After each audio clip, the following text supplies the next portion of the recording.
And after you got your SATA 3.0 gigabyte hard drive, you're going to click on it, and then you're going to see a whole bunch of hard drives. You're like, alright, what the heck am I supposed to do from here? The next thing that people look for is pretty much the capacity. And what the capacity is, it's pretty self-explanatory, but in case you're just on cloud 9 right now, I'll tell you guys what it means. It's the amount of information you can store, such as the amount of programs, the amount of files, and it's usually measured in gigabytes.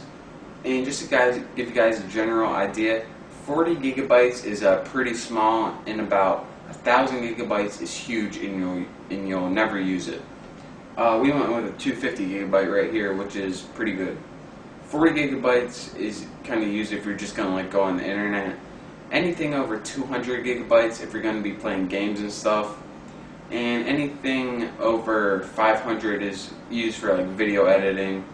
And it's also the bigger hard drive you have, it's a bigger bragging right. So for all you computer nerds out there, get a huge hard drive and then just tell everyone about it. The next thing I want to talk to you guys about, and a big thing that people look for, is the drive speed in your hard drive. And this is literally how fast your hard drive is spinning. And this is measured in revolutions per minute, RPMs.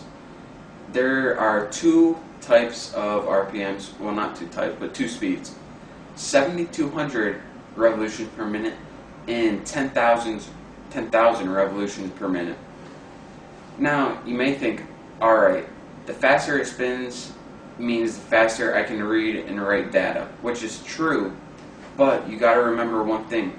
The faster your hard drive spins, the hotter it's going to be, just due to friction and just the laws of physics. So, while 10,000 RPM may seem like it's going to be faster, you do want to consider that it's going to heat. So, unless you have a sweet cooling system for your PC, stick with the 7200.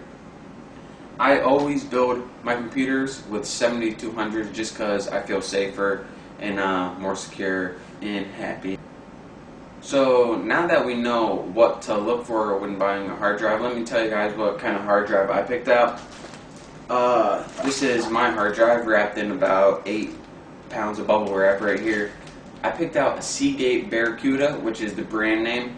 I went with 7200 RPMs because I always do. I got a 250 gigabyte, which is plenty enough for probably anything you're ever going to want to put on. And I went with a SATA 3.0 interface, and we should be good to go with that. It's probably more than enough for anything we're ever going to use it for. So I hope you enjoyed watching my tutorial. I hope you learned a little something, if nothing. So once you picked out your hard drive, you're ready to move on to the next tutorial. I'll see you then.